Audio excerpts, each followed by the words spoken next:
தாவீது என்ன சொல்ற, நான் முதல் வசனத்துல கர்த்தருக்காக பொறுமையுடன் காத்திருந்தேன். அவர் என்ன சொன்னாரு, I waited tolerance for the Lord Jesus Christ.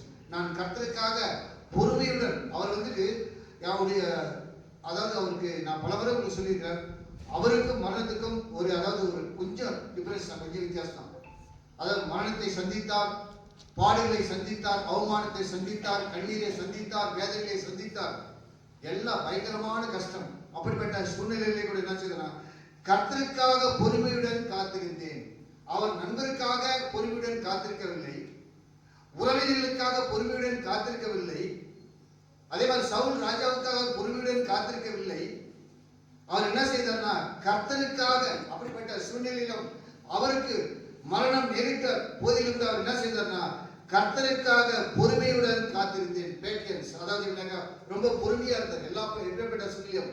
இப்ப நம்ம ஆண்டவராகிய இயேசு கிறிஸ்து சிலுவையில் அடைக்கப்படுத பிலாத்து மன்னன் கேட்கிறார், என்ன கேட்கிறாருனாக்கா, நீங்க ஒரு வார்த்தை பேசுறது இல்லையா, உங்களை பற்றி பல கம்ப்ளைண்ட்ஸ் எல்லாம் சொல்றாங்க, குற்றச்சாட்டுறாங்கல்ல, நீங்க வாயை தந்தே பேசுறது இல்லையா. அவர் அடிக்கப்படும் மாட்டுக்குட்டி போல அவருடைய வாயை என்ன செய்தாரு, தெளிவாக இருந்தார். அவர் என்ன செய்தாரு, உங்களுடைய என்னுடைய அக்கிரமங்களுக்காய் அநேகர்களுக்கு என்ன செய்தாரு, அவர் பயங்கரமாய் பொறுமையா இருந்தார். அந்த சிலுவையை பொறுமையாய் சகித்தது நிமித்தமாக தான் நாம் இன்றைக்கு ரட்சிக்கப்பட்டு சபையிலே சேர்க்கப்பட்டிருக்கிறோம். அது மாதிரி தாவீது என்ன செய்தாங்க, கர்த்தருக்காக பொறுமையுடன் காத்திருந்தேன். அப்படி பொறுமையாய் காத்திருக்கும் பொழுது அவர் என்னிடமாய் சாய்ந்து என் கூப்பிடுதலை கேட்டார். நான் பொறுமையாய் காத்திருக்கும் பொழுது கர்த்தர் என்ன செய்தாரு, என்னிடமாய் அவர் சாய்கிறார். அவர் சாய்வது மட்டும் இல்லாமல் என்னுடைய கூப்பிடுதலை அவர் கேட்டார். இப்ப உலகத்தான் கூட சொல்லுவோம், அதாவது இப்ப அதாவது எப்படி, இப்ப அதாவது எப்படின்னாக்கா, பொறுமையா என்ன செய்வாங்க, பூமி வந்து வசனம் சொல்லுது, பூமி வந்து சுதந்திரத்துக்கு கொண்டு வராங்க அப்படி சொல்றது. இப்ப நம்மளுக்கு மத்திய சுவிசேஷத்துல மலை பிரசனத்துல ஆண்டவராகிய இயேசு சொல்லியிருக்காரு, எல்லாம் சொல்லியிருக்காருன்னா இது மாதிரி இருந்துச்சு, பொறுமையுள்ளவர்கள் பாக்கியவான்கள், அவர்கள் பூமியை சுதந்திரத்துக் கொள்வார்கள். அப்ப இப்படிப்பட்ட சூழ்நிலையை கூட என்ன செஞ்சாரு, தாவீது ராஜா வந்து மிகவும் பொறுமையாய் காத்திருந்தார். அதனால பாத்தீங்கன்னா அவருக்கு எப்படிப்பட்ட சொன்னா, பயங்கரமான குடியில இருந்திருக்காரு, ஒளியான சேற்றிலிருந்து. அப்படிப்பட்ட சூழ்நிலையில் கர்த்தர் அவரை பொறுமையாய் கர்த்தருக்காக அவர் பொறுமையாய் காத்திருந்த நிமித்தமாக கர்த்தர் அவர் என்ன செய்தாரு, அவரை தூக்கி எடுத்து தாவீதுடைய கால்களை கண்மலை மேல் நிறுத்தி அவருடைய அடிகளை உறுதிப்படுத்தி தேவனை துதிக்கும் புது பாட்டை அவர் என் வாயிலே கொடுத்தார். அப்படிப்பட்ட சூழ்நிலையும் என்ன செய்தார், அவருடைய வாயிலே புது பாட்டை பாடுபடியாக நான் உபத்திரப்பட்டது நல்லது, அதனால் ஒரு பிரமாணங்களை கற்றுக்கொள் என்ற வசன பிரகாரம் அவர் என்ன செய்தார், அதை அநேகர் அதை கண்டு என்ன செய்தார், பயந்து கர்த்தரை நம்பினார்கள். அப்ப பொறுமையோடு காத்திருக்கணும். நம்மளுக்கு வந்து இந்த கடைசி காலத்துல ரொம்ப பொறுமை ரொம்ப முக்கியமா தேவை இருக்குது. நம்ம குடும்பத்துல ரொம்ப பொறுமை முக்கியமா தேவையா இருக்குது. சபையில நமக்கு பொறுமை முக்கியமா தேவையா இருக்குது. இப்ப வாயை திறந்தாலும் என்ன செய்யறாங்க, அப்படியே கக்குறாங்க. அதாவது குடும்பமா இருந்தாலும் சரி, அது நண்பர்களா இருந்தாலும் சரி, அது வேலை செய்யற இடமா இருந்தாலும் சரி, அரசியலா இருந்தாலும் சரி, மக்களா இருந்தாலும் என்ன செய்யறாங்க, வாயை திறந்து என்ன செய்யறாங்க, அப்படியே கக்குறாங்க வார்த்தைகள். ஆனா பொறுமையை இப்ப யாருக்கிறது இல்ல, பொறுமையா நிதானிச்சு நம்ம பாக்குறது இல்ல, பொறுமையா நிதானிச்சு பேசுறது இல்ல, எந்த ஒரு காரியத்தையும் பொறுமையா செய்யறதில்ல. ஆனால் தாவீது என்ன செய்து, கர்த்தருக்காக அவர் பொறுமையோடு காத்திருந்தார். அவர் கர்த்தருக்காக பொறுமையோடு யாரெல்லாம் கர்த்தருக்கு பொறுமையோடு காத்திருந்தாலும் அவருடைய ரிசல்ட்டை பாருங்க. ஒரு வருஷத்தை கூட நீங்க வாசிங்க, நீதிமொழிகள் சங்கீத புஸ்தகத்துல வாசி 1வது அதிகாரத்தை வாசிங்க. அதே மாதிரி நீதிமொழி புஸ்தகம் 25ஆம் அதிகாரம் 5வது வசனத்தை வாசிங்க. 25:5.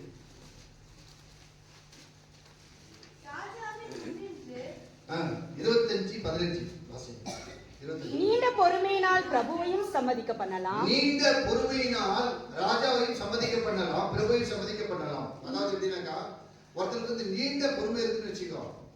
இப்ப வந்து நம்ம வந்து ரொம்ப நம்ம மேல தவறு இருக்குதோ இல்லையோ அது வேற விஷயம். ஆனா நம்ம நீடிய பொறுமையா இருக்கும் பொழுதுன்னா, ராஜாவை சம்மதிப்பா, சாலமன் ராஜா இருந்தாரு, அது மாதிரி வந்து நீடிய பொறுமையை நல்லா செய்யலாம். பிரைம் மினிஸ்டர் இருந்தாலும் சரி, அவரு கவர்னர் இருந்தாலும், சீஃப் மினிஸ்டர் இருந்தாலும் சரி, நம்ம என்ன செய்யலாம், அந்த நீண்ட பொறுமையினால் என்ன செய்யலாம், பொறுமையை கூட சம்மதிக்க பண்ணலாம். அப்படிப்பட்ட பொறுமை நமக்கு தேவை. இந்த கடைசி காலத்துல நான் பார்த்த வரைக்கும் மக்கள்கிட்ட பொறுமையே கிடையாது, எல்லாத்துலயுமே அவசரம். ஒரு வண்டி ஓட்டி பாருன்னா அதுக்கு முன்னாடி பார்த்தா ஒரு சட்டப்படி ரூல் பிரகாரமே யாரும் ஓட்டுறது, எல்லாருமே பொறுமை எடுத்துக்கிறாங்க. ஆனா ஒண்ணுமே சாதிக்க போறது இல்லை, இல்லை எல்லாமே யாருமே இப்ப எங்கேயுமே நம்ம பொறுமையை எதிர்பார்க்க முடியாது. அப்ப நீண்ட பொறுமையினால் பிரபுவையும் சம்மதிக்க பண்ணலாம். இன்னொரு வசனத்தை கூட வாசிங்கள். அப்போஸ்தலனாகிய பவுல் எபிரேயர் நிருபம் 6ஆம் அதிகாரம் 11 11 வாசிங்க. நீங்கள் அசதியாயிராமல், எபிரேயர் 6ஆம் அதிகாரம் 11 15. நீங்கள் அசதியாயிராமல் வாக்குத்தத்தமான வாக்குத்தத்தமான ஆசீர்வாதங்களை ஆசீர்வாதங்களை விசுவாசத்தினாலும் விசுவாசத்தினாலும் நீடிய பொறுமையினாலும் சுதந்திரத்துக் கொள்ளுகிறவர்களை பின்பற்றுகளாய் இருந்து உங்களுக்கு நம்பிக்கையின் பூரண நிச்சயம் உண்டாகும்படி நீங்கள் யாவரும் முடிவு பரியந்தம் அப்படியே ஜாக்கிரதையை காண்பிக்க வேண்டும் என்று ஆசையாயிருக்கிறோம். வாசிங்க. ஆபிரகாமுக்கு தேவன் வாக்குத்தத்தம் பண்ணின போது ஆணையிடும்படி தம்மிலும் பெரியவர் ஒருவரும் இல்லாதபடினாலே தமது பேரிலே தானே ஆணையிட்டு நிச்சயமாக நான் உன்னை ஆசீர்வதித்து உன்னை பெருகவே பெருக பண்ணேன் என்றார். அந்தபடியே அவன் பொறுமையாய் காத்திருந்து வாக்குத்தத்தம் பண்ணப்பட்டதை என்ன செய்தான் பெற்றான். இது சங்கீதக்காரன் தாவீது சொல்றாராம், கர்த்தருக்காய் நான் பொறுமையுடன் காத்திருந்தேன், அவர் என்னிடமாய் சாந்தி என்று கூப்பிடுவதை கேட்டான்ற மாதிரி இங்க வந்துட்டு ஆபிரகாம் வந்து என்ன செய்தாரு, கர்த்தருக்காக பொறுமையாய் காத்திருந்தார். எத்தனை வருஷம் கர்த்தருக்காய் பொறுமையாய் காத்திருந்தார் சொல்லுங்க? 25 ஆண்டுகள் பொறுமையாய் காத்திருந்தார்.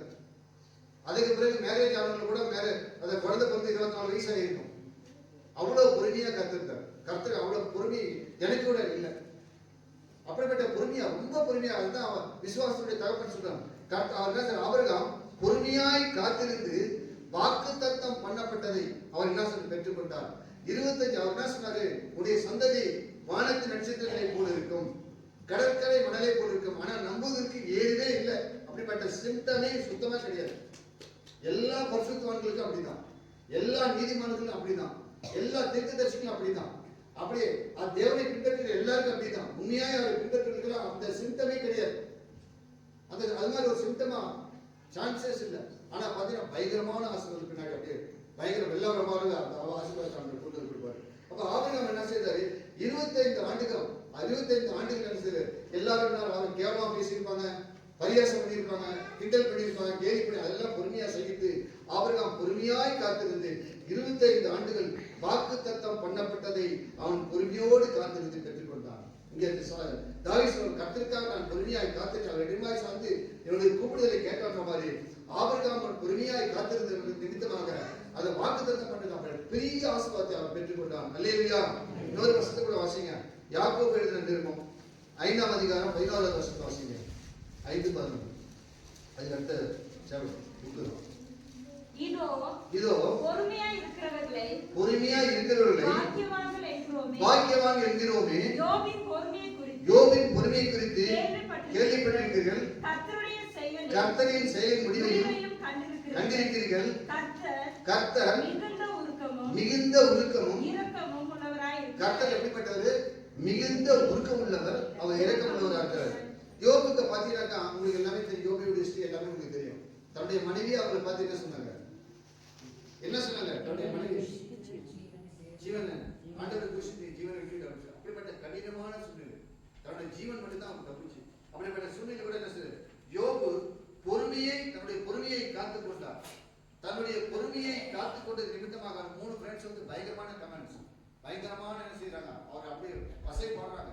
அதெல்லாம் அவர் என்ன செய்த பொறுமையால் அவர் பொறுமையை காத்துக் கொண்டது நிமித்தமாக 2 தனையாய் கர்த்தர் அவனை ஆசீர்வதித்தார். அவர் பொறுமையை காத்துவது என்ன செய்தாரு, 2 தனையே அவரை ஆசீர்வதித்தார். இன்னொரு வசனத்தை வாசிங்க. அதே 12ஆம் அதிகாரம் 1வது வசனத்தை வாசிங்க. அடுத்தது ஆகையால் மேகம் போன்ற இத்தனை திரளான சாட்சிகள் நம்மை சூழ்ந்து கொண்டிருக்க பாரமான யாவற்றையும் நம்மை சுற்றி நெருங்கி நிற்கிற பாவத்தையும் தள்ளிவிட்டு விசுவாசத்தை துவக்குகிறவரும் முடிக்கிறவருமாயிருக்கிற இயேசுவை நோக்கி நமக்கு நியமித்திருக்கிற ஓட்டத்தில் பொறுமையோடே ஓடக்கடவோம். என்ன சொல்றார் பவுல், என்ன சொல்றாருனாக்கா, ஆகையால் மேல 11வது வீட்டை போய் வாசித்து பாருங்க. விசுவாசத்தை பத்தி எல்லாமே இருக்குது.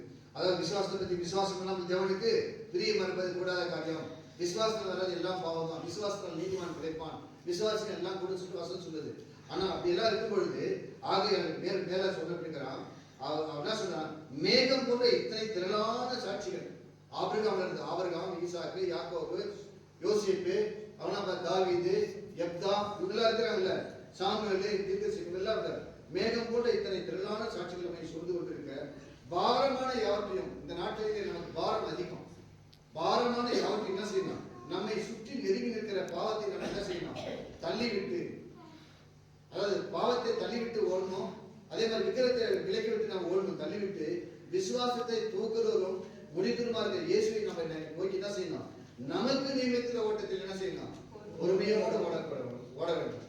நமக்கு நியமித்த அதாவது ஓட்டத்தில் நம்ம பொறுமையோடு ஓடினா என்ன செய்வோம்? நாம் பரலோக ராஜ்யத்தை சொந்தத்துக் கொள்ள முடியும். அதனால தான் சங்கீதக்காரன் சொன்னான், கர்த்தருக்காக நான் பொறுமையுடன் காத்திருந்தேன், அவர் என்னிடமாய் சார்ந்து என்னுடைய கூப்பிடுதலை கேட்டார். கூப்பிடுதலை கேட்டு அதனுடைய ரிசல்ட் என்னாச்சு பார்த்தீங்கன்னாக்கா, அதனுடைய ரிசல்ட் என்ன பார்த்தீங்கன்னாக்கா, சந்ததி சந்ததியா தாவீதுக்கு என்னாச்சு? ஜெனரேஷன் டு ஜெனரேஷன், சந்ததி சந்ததியா என்ன செய்தார்? ராஜாசனம், சிங்காசனம் கொடுக்கப்பட்டது. ராஜா பதவி கிடைத்தது. ஏன்னா